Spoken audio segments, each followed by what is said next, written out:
মৰমৰ ছাত্ৰ-ছাত্ৰীসকল তোমালোক সকলোকে এক্সামপেডিয়া হোম চেনেললৈ স্বাগতম জনাইছো। আজি তোমালোকৰ লগত আলোচনা কৰিব ওলাইছো 10ম মান শ্ৰেণীৰ সমাজ বিজ্ঞানৰ ৰাজনীতি বিজ্ঞানৰ দ্বিতীয়টো চেপ্টাৰ। দ্বিতীয়টো চেপ্টাৰৰ নাম হৈছে আন্তৰ্জাতিক সংস্থা, ৰাষ্ট্ৰসংঘ আৰু অন্যান্য। ছাত্ৰ-ছাত্ৰীসকল, মই ইতিমধ্যে 10ম মান শ্ৰেণীৰ সমাজ বিজ্ঞানৰ ভূগোল খণ্ড, অৰ্থনৈতিক খণ্ড আৰু ইতিহাস খণ্ডৰ ভিডিঅ'সমূহ আপলোড কৰিছো। তোমালোকে যদি মোৰ ভিডিঅ'সমূহ চোৱা নাই, মোৰ চেনেলৰ প্লেলিষ্টত গৈ ভিডিঅ'সমূহ চাব পাৰিবা। ইয়াৰ উপৰিও অসমীয়া আৰু বিজ্ঞানৰো ভিডিঅ' আপলোড কৰা হৈছে। এই সকলোবোৰ তোমালোকে মোৰ চেনেলৰ প্লেলিষ্টত গৈ চাব পাৰিবা। আজি এই চেপ্টাৰৰ অনুশীলনীৰ কুৱেশ্যন এনসাৰ সমূহ আলোচনা কৰোঁ। প্ৰথমে অনুশীলনীত আছে অতি চমু উত্তৰৰ প্ৰশ্ন। 1. ৰাষ্ট্ৰসংঘ কিয় গঠন হৈছিল? উত্তৰ: দ্বিতীয় বিশ্বযুদ্ধই অনা ভয়াৱহতা আৰু অবৰ্ণনীয় ধ্বংসলীলাই বিশ্ববাসীক ভয়াতুৰ কৰি তুলিছিল, যাৰ ফলত ৰাষ্ট্ৰসংঘৰ দৰে এটা বিশ্ব সংস্থা গঠনৰ কথা চিন্তা কৰা হৈছিল আৰু 1945 চনৰ 24 অক্টোবৰত ৰাষ্ট্ৰসংঘৰ সৃষ্টি হৈছিল। 2 নম্বৰ কুৱেশ্যনটোলৈ আহিছো। ৰাষ্ট্ৰসংঘৰ দুটা উদ্দেশ্য উল্লেখ কৰা। উত্তৰ: ৰাষ্ট্ৰসংঘৰ দুটা উদ্দেশ্য হৈছে ক. আন্তঃৰাষ্ট্ৰীয় শান্তি আৰু নিৰাপত্তা বজাই ৰখা, খ. সমান অধিকাৰ আৰু আত্মনিয়ন্ত্ৰণৰ ভিত্তিত প্ৰত্যেক দেশৰ লগত বন্ধুত্বপূৰ্ণ সম্পৰ্ক প্ৰতিষ্ঠা কৰা। এবাৰ আহিছো 3 নম্বৰ কুৱেশ্যনটোলৈ। ৰাষ্ট্ৰসংঘৰ অংগ কেইটাৰ নাম লিখা। উত্তৰ: ৰাষ্ট্ৰসংঘৰ প্ৰধান অংগ 6টা। সেইকেইটা হৈছে সাধাৰণ সভা, নিৰাপত্তা পৰিষদ, অৰ্থনৈতিক আৰু সামাজিক পৰিষদ, ন্যায়ৰক্ষিক পৰিষদ, আন্তৰ্জাতিক ন্যায়ালয় আৰু সচিবালয়।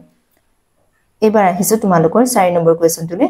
ৰাষ্ট্ৰসংঘৰ লগত জড়িত দুটা অভিকৰণ বা এজেন্সিৰ নাম লিখা। উত্তৰ: ৰাষ্ট্ৰসংঘৰ লগত জড়িত দুটা অভিকৰণ হৈছে বা এজেন্সি হৈছে আন্তৰ্জাতিক শ্ৰমিক সংঘ ILO আৰু বিশ্ব স্বাস্থ্য সংস্থা WHO। 5 নম্বৰ কুৱেশ্যনটোলৈ আহিছো। নিৰস্ত্ৰীকৰণৰ সম্পৰ্কত সম্পাদিত হোৱা দুখন চুক্তিৰ নাম লিখা। উত্তৰ: নিৰস্ত্ৰীকৰণৰ সম্পৰ্কত সম্পাদিত হোৱা দুখন চুক্তি হৈছে ক. 1963 চনত সম্পাদিত আংশিক আণৱিক অস্ত্ৰ বিস্ফোৰণ নিষিদ্ধ চুক্তি CTBT, খ. 1968 চনত সম্পাদিত পাৰমাণৱিক অস্ত্ৰ সংকোচন চুক্তি NPT। 6 নম্বৰ কুৱেশ্যনটোলৈ আহিছো। মানৱ অধিকাৰ মানে কি বুজা? উত্তৰ: বিশ্বৰ প্ৰত্যেকজন ব্যক্তিয়ে এটা মৰ্যাদাপূৰ্ণ জীৱন যাপনৰ বাবে প্ৰয়োজন হোৱা কিছুমান অধিকাৰ তথা স্বাধীনতা দেশৰ সংবিধানে প্ৰদান কৰিছে। এই অধিকাৰ তথা স্বাধীনতাকে মানৱ অধিকাৰ বুলি কোৱা হয়। এইবাৰ আহিছো দীঘল উত্তৰৰ প্ৰশ্নলৈ। 1 নম্বৰ ৰাষ্ট্ৰসংঘৰ গঠনৰ উদ্দেশ্য আৰু নীতি কেইটা আলোচনা কৰা। উত্তৰ: ৰাষ্ট্ৰসংঘৰ গঠনৰ উদ্দেশ্য কেইটা হৈছে ক. আন্তঃৰাষ্ট্ৰীয় শান্তি আৰু নিৰাপত্তা বজাই ৰখা, খ. সমান অধিকাৰ আৰু আত্মনিয়ন্ত্ৰণৰ ভিত্তিত বিশ্বৰ দেশসমূহৰ লগত বন্ধুত্বপূৰ্ণ সম্পৰ্ক প্ৰতিষ্ঠা কৰা, আন্তঃৰাষ্ট্ৰীয় সহযোগিতাৰ ভিত্তিত অৰ্থনৈতিক, সামাজিক আৰু সাংস্কৃতিক সমস্যাসমূহৰ সমাধান কৰা আৰু প্ৰত্যেকজন ব্যক্তিয়ে যাতে মানৱ অধিকাৰ আৰু মৌলিক অধিকাৰ উপভোগ কৰিব পাৰে তাৰ ব্যৱস্থা কৰা। উল্লেখিত উদ্দেশ্যসমূহ সাধনৰ বাবে বিভিন্ন দেশসমূহৰ মাজত সম্বন্ধ প্ৰতিষ্ঠাৰ প্ৰধান কেন্দ্ৰ হিচাপে কাৰ্য সম্পাদন কৰা। এইবাৰ আহিছো ৰাষ্ট্ৰসংঘৰ প্ৰধান নীতিসমূহ। ৰাষ্ট্ৰসংঘৰ প্ৰধান নীতিসমূহ হ'ল ক. সকলোবোৰ সদস্য ৰাষ্ট্ৰৰ সমান সাৰ্বভৌম নীতিৰ ভিত্তিত ৰাষ্ট্ৰসংঘ প্ৰতিষ্ঠা কৰা, খ. ৰাষ্ট্ৰসংঘৰ চনদত উল্লেখ কৰা নিয়মাৱলী মানি লৈ সকলো সদস্য ৰাষ্ট্ৰই নিজ নিজ দায়িত্ব পালন কৰিব লাগিব, গ. আন্তঃৰাষ্ট্ৰীয় শান্তি, নিৰাপত্তা আৰু ন্যায়ত কোনো আঘাত নোহোৱাকৈ সকলো সদস্য ৰাষ্ট্ৰই সকলো ধৰণৰ বিবাদ শান্তিপূৰ্ণভাৱে মীমাংসা কৰিব লাগিব, আন্তৰ্জাতিক সম্পৰ্ক ৰক্ষা কৰাৰ স্বাৰ্থত কোনো সদস্য ৰাষ্ট্ৰই শক্তি প্ৰয়োগ কৰিব নোৱাৰিব, চনদত উল্লেখ কৰা মতে ৰাষ্ট্ৰসংঘই কোনো ব্যৱস্থা গ্ৰহণ কৰিলে সদস্য ৰাষ্ট্ৰসমূহে ৰাষ্ট্ৰসংঘক সহায় কৰিব লাগিব আৰু ৰাষ্ট্ৰসংঘই শাস্তিমূলক ব্যৱস্থা গ্ৰহণ কৰা ৰাষ্ট্ৰক সহায় কৰিব নোৱাৰিব। একেবাৰে শেষৰ পইণ্টটো হৈছে ৰাষ্ট্ৰসংঘই সদস্য ৰাষ্ট্ৰসমূহৰ আভ্যন্তৰীণ বিষয়ত হস্তক্ষেপ নকৰিব। এইবাৰ আহিছো তোমালোকৰ 2 নম্বৰ কুৱেশ্যনটোলৈ। ৰাষ্ট্ৰসংঘৰ নিৰাপত্তা পৰিষদৰ ওপৰত এটা টোকা লিখা। উত্তৰ ৰাষ্ট্ৰসংঘৰ অতি গুৰুত্বপূৰ্ণ অংগটোৱেই হ'ল নিৰাপত্তা পৰিষদ। ৰাষ্ট্ৰসংঘৰ স্থায়ী সদস্যৰ সংখ্যা 5 জন আৰু অস্থায়ী সদস্যৰ সংখ্যা 10 জন। নিৰাপত্তা পৰিষদৰ অস্থায়ী সদস্যসকলক সাধাৰণ সভাই নিৰ্বাচিত কৰে। স্থায়ী সদস্য ৰাষ্ট্ৰকেইখন হ'ল America, great Britain, France, Russia আৰু চীন। কোনো গুৰুত্বপূৰ্ণ বিষয়ত সিদ্ধান্ত ল'বলৈ স্থায়ী 5 জন সদস্যসহ মুঠ 9 জন সদস্যৰ সন্মতি থাকিব লাগিব। স্থায়ী সদস্যৰ ভেটো প্ৰয়োগৰ ক্ষমতা আছে। এবাৰ আহিছো তোমালোকৰ 3 নম্বৰ কুৱেশ্যনটোলৈ। বিশ্ব শান্তিৰ বাবে ৰাষ্ট্ৰসংঘই লোৱা পদক্ষেপসমূহ আলোচনা কৰা। উত্তৰ দ্বিতীয় বিশ্বযুদ্ধৰ পাছৰ পৰা সমস্যা জৰ্জৰিত বিশ্বত শান্তিৰ বাতাবৰণ আনি সকলো ধৰণৰ সমস্যাকে বুজাবুজি আৰু আলোচনাৰে সমাধান কৰাত ৰাষ্ট্ৰসংঘই গুৰুত্বপূৰ্ণ ভূমিকা গ্ৰহণ কৰি আহিছে। এই ভূমিকাবোৰ আশাবাদ আৰু ইতিবাচক।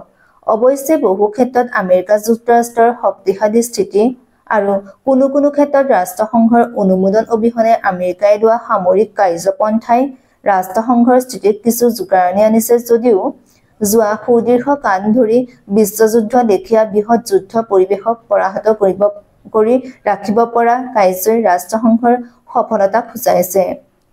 নিৰস্ত্ৰীকৰণৰ জৰিয়তে বিশ্বৰ ৰাষ্ট্ৰসমূহৰ মাজৰ যুদ্ধৰ পৰিৱেশ নোহোৱা কৰাৰ অৰ্থে ৰাষ্ট্ৰসংঘই যোৱা দিনবিলাকত লোৱা পদক্ষেপসমূহ গুৰুত্বপূৰ্ণ। 1952 চনৰ জানুৱাৰীত ৰাষ্ট্ৰসংঘই নিৰস্ত্ৰীকৰণ আয়োগ গঠন কৰে। ৰাষ্ট্ৰসংঘৰ তৎপৰতাত 1963 চনত আংশিকভাৱে আণৱিক অস্ত্ৰ বিস্ফোৰণ নিষিদ্ধ চুক্তি, 1967 চনত বহিঃমহাকাশ চুক্তি, 1968 চনত পাৰমাণৱিক অস্ত্ৰ সংকোচন নীতি, 1971 চনত সমুদ্ৰতল নিয়ন্ত্ৰণ চুক্তি, 1972 চনত চল্ট I চুক্তি, 1979 চনত চল্ট II চুক্তি, 1993 চনত পাৰমাণৱিক অস্ত্ৰ নিয়ন্ত্ৰণ চুক্তি, 1996 চনত 158খন ৰাষ্ট্ৰৰ সমৰ্থনত সম্পাদিত হোৱা পাৰমাণৱিক অস্ত্ৰ পৰীক্ষা নিষিদ্ধকৰণ চুক্তিকে ধৰি বৰ্তমানলৈকে ভালেমান চুক্তি স্বাক্ষৰ হোৱা ঘটনাই নিশ্চয়কৈ শান্তিৰ বাতাবৰণ অনাত বিশেষ বৰঙণি যোগাইছে। তাৰোপৰি 2007 চনৰ জুন মাহত ৰাষ্ট্ৰসংঘই গ্ৰহণ কৰা প্ৰতিৰোধমূলক কূটনীতিৰ সহায়ত বিবাদ মীমাংসাৰে শান্তিৰ পৰিৱেশ অনাত আগভাগ লোৱাটো এটা গুৰুত্বপূৰ্ণ পদক্ষেপ। 4 নম্বৰ কুৱেশ্যনটোলৈ আহিছো। ভাৰতবৰ্ষৰ ৰাষ্ট্ৰীয় মানৱ অধিকাৰ আয়োগ সম্পৰ্কত এটা টোকা লিখা। উত্তৰ 1966 চনত ৰাষ্ট্ৰসংঘৰ সাধাৰণ সভাই এটা প্ৰস্তাৱ গ্ৰহণ কৰি সদস্য ৰাষ্ট্ৰবিলাকক মানৱ অধিকাৰ আয়োগ গঠনৰ বাবে ৰাষ্ট্ৰসমূহৰ পৰা পৰামৰ্শ বিচাৰিছিল। ইয়াৰ পিছত 1993 চনৰ জুন মাহত ভিয়েটনামত অনুষ্ঠিত হোৱা মানৱ অধিকাৰ সম্পৰ্কীয় অধিৱেশনত ৰাষ্ট্ৰসংঘৰ প্ৰত্যেক সদস্য ৰাষ্ট্ৰক একোটা মানৱ অধিকাৰ আয়োগ গঠনৰ ওপৰত পুনৰ গুৰুত্ব প্ৰদান কৰা হয়। সেই মৰ্মে মানৱ অধিকাৰ সুৰক্ষিত কৰাৰ স্বাৰ্থত ৰাষ্ট্ৰসমূহত মানৱ অধিকাৰ আয়োগ গঠন কৰা হ'ল।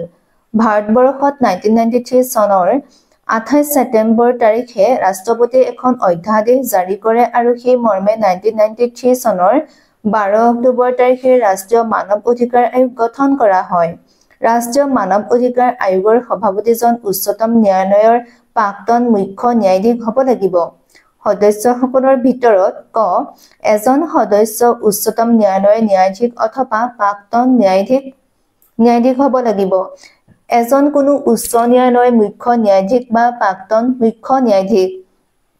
দুজন সদস্য মানৱ অধিকাৰ সম্পৰ্কীয় জ্ঞান আৰু অভিজ্ঞতা থকা ব্যক্তি। ইয়াৰ উপৰিও ৰাষ্ট্ৰীয় সংখ্যালঘু আয়োগৰ সভাপতি, অনুসূচিত জাতি আৰু জনজাতিৰ ৰাষ্ট্ৰীয় আয়োগৰ সভাপতি আৰু ৰাষ্ট্ৰীয় মহিলা আয়োগৰ সভাপতিও আয়োগৰ সদস্য পদত থাকিব। সকলো সদস্যকে ভাৰতৰ ৰাষ্ট্ৰপতিয়ে 5 বছৰৰ বাবে নিযুক্তি দিয়ে। ভাৰতত মানৱ অধিকাৰ উলংঘনৰ সকলো দিশ পৰ্যালোচনা কৰি তাৰ বিহিত ব্যৱস্থাৰ বাবে চৰকাৰৰ ওচৰত প্ৰতিবেদন দাখিল কৰাৰ লগতে ৰাষ্ট্ৰীয় মানৱ অধিকাৰ আয়োগে অত্যন্ত প্ৰহৰীৰ ভূমিকা ল'ব লাগে। এবাৰ আহিছো তোমালোকৰ 5 নম্বৰ কুৱেশ্যনটোলৈ। মানৱ অধিকাৰ সম্পৰ্কত ৰাষ্ট্ৰসংঘই লোৱা পদক্ষেপসমূহ আলোচনা কৰা। উত্তৰ ৰাষ্ট্ৰসংঘৰ মানৱ অধিকাৰ আয়োগ 1946 চনৰ 16 ফেব্ৰুৱাৰী তাৰিখে প্ৰতিষ্ঠা কৰা হৈছিল। বিশ্বৰ মানৱ সমাজৰ অধিকাৰসমূহ সুৰক্ষা দিবলৈকে এই স্থায়ী সংগঠনটোৰ জন্ম হৈছিল। বিশ্বত শান্তিৰ বাতাবৰণ অনাৰ উদ্দেশ্যে আৰু ৰাষ্ট্ৰসমূহৰ মাজত সহযোগিতা বৃদ্ধিৰ বাবে গঠিত হোৱা ৰাষ্ট্ৰসংঘৰ অতি গুৰুত্বপূৰ্ণভাৱে মানৱ অধিকাৰ ৰক্ষাৰ দিনটোত বিশেষ গুৰুত্ব প্ৰদান কৰি আহিছে। বিশ্বৰ প্ৰত্যেকজন ব্যক্তিয়ে মৰ্যাদাপূৰ্ণ জীৱন যাপনৰ বাবে প্ৰয়োজন হোৱা কিছুমান অধিকাৰ সুৰক্ষা দিয়াৰ অৰ্থে ৰাষ্ট্ৰসংঘৰ সাধাৰণ সভাই 1948 চনৰ 10 ডিচেম্বৰ তাৰিখে 48খন সদস্য ৰাষ্ট্ৰৰ সমৰ্থনত মানৱ অধিকাৰ ঘোষণাপত্ৰ গ্ৰহণ কৰে। সেইবাবে আজিও 10 ডিচেম্বৰ দিনটো মানৱ অধিকাৰ দিন হিচাপে পালন কৰা হয়।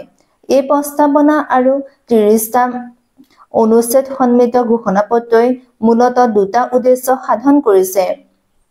প্ৰথম, বিশ্বৰ জনজাগৰণৰ বাবে প্ৰয়োজনীয় অধিকাৰসমূহ এই ঘোষণাপত্ৰত সন্নিৱিষ্ট কৰা হৈছে। দ্বিতীয়, এই ঘোষণাপত্ৰত উল্লেখিত অধিকাৰসমূহ সদস্য ৰাষ্ট্ৰসমূহে স্বীকৃতি দিছে।